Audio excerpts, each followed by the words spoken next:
UKLO 1 year masters. No IELTS required up to 5 years visa. High visa success rate. So అప్పుడు అంటే నువ్వు ఈ events వల్లే money సంపాదించాలి అని ఫిక్స్ అయ్యావా, లేకపోతే నువ్వు ఇంతకు ముందు అన్న ఏ పనైనా చేస్తా అనేటప్పుడు చాలా పనులు ఉన్నాయి కదా, సో ఈ పని ఎందుకు ఒప్పుకోవాల్సి వచ్చింది? అంటే డాన్స్ మీద కొంచెం ఇష్టం ఉంది నాకు చిన్నప్పటి నుంచి. సో దానివల్ల ఇట్లా వెళ్ళిపోయాను. అంతకుముందు నేను మా మమ్మీని అడిగాను, నేను బట్టల షాప్లో పనికి వెళ్తాను లేదా ఇంకెక్కడైనా పనికి వెళ్తాను అంటే మా మమ్మీ పంపినని చెప్పేసింది. బట్టల షాప్కి అక్కడ పనికి వెళ్తానని పంపలేదు, బట్ ఇలాంటి ఈవెంట్స్కి వెళ్తానంటే ఎలా పంపారు? మరి ఎలా పంపిందంటే నాకు డాన్స్ అంటే ఇష్టం అని మా మమ్మీకి తెలుసు. ఏదైనా ఇష్టంతో చేస్తే కష్టం అనిపించదు, అంతే కదా. ఇప్పుడు బట్టల షాప్లో చదువుకునే అమ్మాయి బట్టల షాప్లో పని చేస్తుంటే స్టూడెంట్స్ వస్తూ ఉంటారు, మనకు బాధ అనిపిస్తుంది, అది కష్టం. డ్యాన్స్ ఫీల్డ్ అయితే మనకు డ్యాన్స్ అంటే ఇష్టం కాబట్టి మనీ వస్తుంది, సో అది నీకు ఇష్టం కాబట్టి నువ్వు చెయ్యి అట్లా నింది. సో అప్పుడు నేను ఎదిరిచ్చా మా అమ్మని, నేను వెళ్తానమ్మా, ఏమన్నా చేసుకో, నేను వెళ్ళాలి, మనీ తేవాలి, మిమ్మల్ని బాగా చూసుకోవాలి, నేను వెళ్తాను. అంటే నువ్వు వెళ్ళడానికి పర్టికులర్గా అక్కడ ఏదైనా అప్పుడే అంత సడన్ గా డబ్బులు సంపాదించాల్సినంత అవసరం ఏమొచ్చింది? అంటే మేము డౌన్ అయిపోయాం పూర్తిగా, ఫుడ్ కూడా. సో రిలేటివ్స్ ఎవరో హెల్ప్ చేయలేదా? అందరూ చెప్పేవాళ్ళే, మా పెద్దమ్మ వాళ్ళు, పిన్ని వాళ్ళు అందరూ చెప్పేవాళ్ళే, పెట్టేవాళ్ళు కాదు. ఇప్పుడు కూడా ఈవెంట్స్కి వెళ్తున్నానంటే వెళ్తుంది అని అంటారే కానీ చదువుకుంటుంది అలా చదువుకోలేదు అంటారు, పోనీ మేము చదివిస్తామని అనరు, అలా అనేవాళ్ళే కానీ పెట్టేవాళ్ళు కాదు కదా. సో వాళ్ళందరినీ ఇప్పుడు చదివిస్తాము అనేవాళ్ళు ఉంటే చదువుకుంటారా? డెఫినెట్ గా. మరి ఇది ఇప్పుడు ఈ ఫీల్డ్ కి మరి వెళ్ళరుగా అస్సలు. నువ్వు చదివించి మా ఇంట్లో ఓకే అంటే తినడానికి అన్ని కరెక్ట్ గా ఉంటే ఈ ఫీల్డే ఆపేస్తా. సో మీరు స్టడీస్ కి అటు ఉండాలి అండ్ మీ ఫుడ్ కి సరిపోయినట్లు ఉంటే ఇంక ఇది ఆపేస్తానంటారు, కరెక్టే కదా? ఒప్పుకుంటా, రికార్డ్ అవుతుంది. ఎందుకంటే నాకు కొంతమంది తెలుసు, సో నేను రిఫర్ చేస్తా, వాళ్ళు ఒకవేళ హెల్ప్ చేస్తే స్టడీస్ పరంగా వాళ్ళు చాలా మందికి చేశారు, సో స్టడీస్ పరంగా చేస్తానంటే ఖచ్చితంగా చదువుకుంటా, డెఫినెట్గా చదువుకుంటాను, ఈ ఫీల్డే వదిలేస్తాను. అంటే అంత రిచ్గా బతకాల్సిన అంత లేదు, మా కరెక్ట్ టైంకి ఫుడ్, కరెక్ట్ టైంకి చదువు, అంటే మాకంటూ వెళ్ళేదానికి రెస్పెక్ట్, మనీ అంత ఏం అవసరం లేదు.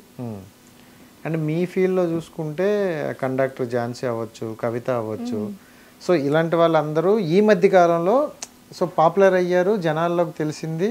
సో మీ డ్యాన్స్ అనేది ఓకే ఇలా ఉంటుందా, ఇలా ఉన్నారా అని కొంతమంది తెలిసింది.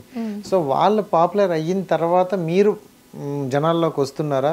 సమ్ ఇంటర్వ్యూస్ అవ్వచ్చు, సోషల్ మీడియా అవ్వచ్చు, వాళ్ళు పాపులర్ అయ్యారు కదా, మనం వెళ్ళాలి అని వస్తున్నా. ఫేమస్ అవ్వాలని థాట్ లేదు, బట్ ఫేమస్ అయితే కొంచెం మనీ అంటే ఇంకో 10 చోట్లకు పిలుస్తారు మనల్ని, డ్యాన్స్కి కావచ్చు, సంథింగ్ ఇంకేదైనా యాక్టింగ్ ఫీల్డ్కి కావచ్చు, అలా పిలుస్తారన్న థాట్తో ఇలా వస్తున్నా, ఇలా రావడం జరుగుతుంది అంతే. ఫేమస్ అవ్వాలని అయితే నాకేం లేదు, అందరు అమ్మాయిలాగా చదువుకోవాలి, ఇంట్లో ఉండాలి, హ్యాపీగా ఉండాలనే ఉంది, బట్ హ్యాపీనెస్ అయితే లేదు.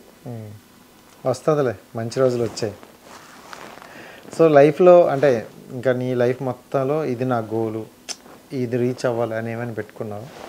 కార్డియాలజిస్ట్, డాక్టర్ అంతే, అదే ఫైనల్. అది ఎప్పటి నుంచో ఫిక్స్ అయిపోయింది అసలు మైండ్లో, చిన్నప్పటి నుంచి. అంటే మా డాడీ చనిపోయిన తర్వాత నుంచి ఫిక్స్ అది. ఎందుకు అప్పుడు ఫిక్స్ అయ్యా? డాడీ అంటే మా డాడీకి హార్ట్ అటాక్ కదా, సో దానివల్ల నేను అదే చదువుకొని అదే అవ్వాలని ఫిక్స్ అయిపోయా.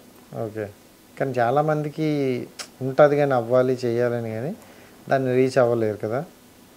సో ఇప్పుడు నువ్వు ఆ పొజిషన్లో ఉన్నావు, ఖచ్చితంగా రీచ్ అవ్వాలని అయితే నేను అనుకుంటా మనస్ఫూర్తిగా. So thank you so much. And నీ స్మైల్ అయితే నిజంగా బాగుంది, ఎప్పుడు ఆ స్మైల్ అయితే మెయింటైన్ చేయు. అండ్ నాతో నువ్వు మాట్లాడింది అండ్ నీ చుట్టుపక్కల చెప్పిన వాళ్ళందరిది నీ స్టోరీ చాలా లాంగ్ చెప్పారు. సో అంటే ఓకే, పెయిన్ స్టోరీ అనేది ప్రతి ఒక్కరికి కామను, ఇంత పెయిన్ స్టోరీ ఉంటుందని నేను ఎక్స్పెక్ట్ చేయలేదు. బట్ అవన్నీ మైండ్లో అయితే పెట్టుకోకు, నువ్వు హ్యాపీగా నువ్వు ఏది అనుకుంటున్నావో దానికి ట్రై చేస్తే పోయేది ఏం లేదు, ట్రై చేద్దాం, ఫీల్ అవ్వకు. ఇప్పుడు కూడా ఇది ఎందుకంటే మా బాబాయ్ వాళ్ళు చూస్తారని చిన్న నమ్మకం, అంటే వాళ్ళు మాతో మాట్లాడట్లేదు పూర్తిగా, నేనే గొడవ వేసుకున్నాను, గొడవ పడ్డాను వాళ్ళకి. కొంచెం నోడుదోలు కదా, చాలా కాదు కానీ కోపం, అంటే కోపం ఎక్కువ, ఏదన్నా వచ్చిందంటే టక్కన అనేస్తా, ముందు వెనక ఆలోచించను. సో ఆ కోపంలో మా బాబాయ్ మాకు మనీ పంపలేదు అని చెప్పేసి బాబాయ్ని తిట్టేసాం, మా డాడీని మీరే చంపేశారు అని తిట్టేసి ఆ ఫ్లోలో బాబాయ్ మాట్లాడడం మానేశాడు. ఇప్పటికి 1 year పైన అవుతుంది. 1 year ఏంటి 2 years అవుతుంది. ఓకే. ఒకవేళ ఇది కనుక చూస్తే వాళ్ళు మాతో మాట్లాడాలి అంతే, ఇంకేమవుతుంది. మనీ ఇవ్వకపోయినా మాకేం బాధ లేదు. వాళ్ళు మమ్మల్ని ప్రేమగా ఫోన్ చేసి మాట్లాడి మా అన్న బిడ్డలు అని మమ్మల్ని చూసుకుంటే చాలా, అంతకు మించి ఇంకేం వద్దు.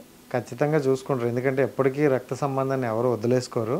కాకపోతే నువ్వు తిట్టావని కోపం కొంచెం ఉంటుంది, అయినా పర్లేదు, వాళ్ళంటే చాలా వస్తారు, ఇష్టం. దగ్గరుండి నీ పెళ్లి కూడా చేస్తారు. మా మమ్మీ అదే బాధపడుతుంది ఇప్పుడు కూడా, దాని గురించే బాధ, వాళ్ళు ఎవరు పట్టించుకోలేదని బాధ. ఓకే. సో హ్యాపీగా నవ్వుతూ ఉండు, లైఫ్ అయితే చాలా బాగుంటుంది. సో నువ్వైతే ఆ స్టడీస్ వైపు కొంచెం ఫోకస్ పెట్టు, కెరీర్ వైపు అయితే ఫోకస్ పెట్టాను. ఓకేనా? Thank you so much. Keep smiling, ఎప్పుడు స్మైల్, అది ఉండాలి మెయింటెనెన్స్. ఓకే.